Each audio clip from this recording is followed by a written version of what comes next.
Look, Rolex has always been the epitome of conservatism and pragmatism. Classic designs with classic silhouettes and colors, nothing too bombastic or out there. But the brand has always been anything but conservative when it comes to some of their purpose built watches. For instance, the Regatta timer on the Yachtmaster 2, or the Explorer 2 format for cave spelunking, or even the True Beat released in 1954 developed for doctors to measure the pulse of their patients using a mechanical deadbeat seconds complication. These were made for a very niche set of users, and yet they have all gained quite a distinctive appeal in the eyes of Rolex collectors. So when Rolex discontinued the Milgauss just about 3 years ago, the news was met with understandable shock, resulting in many rushing to get one before the prices would skyrocket in the secondary market. But the Milgauss wasn't like any other watch that Rolex had produced. It had its own character that separated it from anything else from the brand, especially when looking at the modern catalog. Let's talk about it.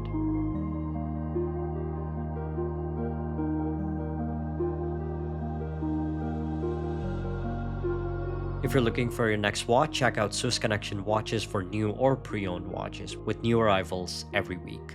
Thanks. When the Milgauss was launched in the 50s, its entire concept was nothing less than peculiar. It wasn't built to combat the known enemies of mechanical movements like dust, water, or physical impacts, but instead, it was built to address one of watchmaking's most persistent and invisible rivals, the effect of magnetism on the movement. Back then, magnetism wasn't acknowledged as a noteworthy problem in watchmaking. The ambient magnetic fields weren't strong enough to disrupt a movement. However, as technology advanced, especially after World War II, magnetism became a prevalent problem for watches as trains, commercial aircrafts, industrial factories, and scientific equipment had reached a level of modernization that resulted in them being capable of generating magnetic fields strong enough to disrupt the performance of essential timekeeping. Some early watchmakers addressed this issue by implementing a soft iron inner cage to shield the movement from magnetic influence, essentially allowing the effects of magnetism to flow through the case and the dial, protecting the metallic components of the movement.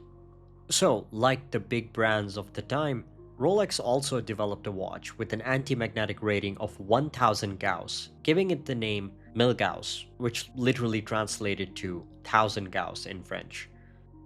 It wasn't the first purpose-built anti-magnetic watch, but it was one of the earliest examples marketed towards scientific and engineering professionals. One of the brand's first clients was CERN, the European Organization for Nuclear Research, the very one with the Large Hadron Collider. The Milgauss, with its 1000 Gauss anti-magnetic rating, was the perfect timepiece for the demanding environments that the scientists and engineers of CERN worked in. They even made a few modifications to the Milgauss supplied to CERN, such as removing the radium markers to prevent any reactions with the radioactive experiments. It was never intended for the casual commercial buyer. The Milgauss eventually outgrew its niche and did broaden its audience over time and found a new set of enthusiasts and collectors that would appreciate it. The brand discontinued the original Milgauss in 1988 and relaunched it in 2007, but with this new Z Blue reference 116400GV first appearing in 2014. It now came with a larger case size of 40mm, a blue sunburst dial, and a reintroduction of the iconic lightning bolt seconds hand, first seen on the reference 6541 from 1950s. The modern Milgauss had one defining feature, a green-tinted sapphire crystal. According to Rolex, the tinted crystal was said to be one of the most difficult aesthetic processes that Rolex has ever produced, becoming an instant differentiating characteristic for the model alongside the lightning bolt seconds hand. Visually, it was anything but conservative by Rolex standards. A blue dial paired with a green crystal, with orange markings, an orange lightning bolt seconds hand, and white indexes. A combination that would be considered too visually crowded by the brand's modern standards. But leave it to Rolex, they somehow made it work. Internally, the Milgauss got an upgrade with the in-house caliber 3131 featuring paramagnetic parachrome hairspring alongside an anti-magnetic escapement, in addition to retaining the soft iron inner case. Theoretically, the modern Milgauss could have very well exceeded its original 1000 Gauss rating, even if there's no mention of it by the brand, making it highly capable even by today's standards.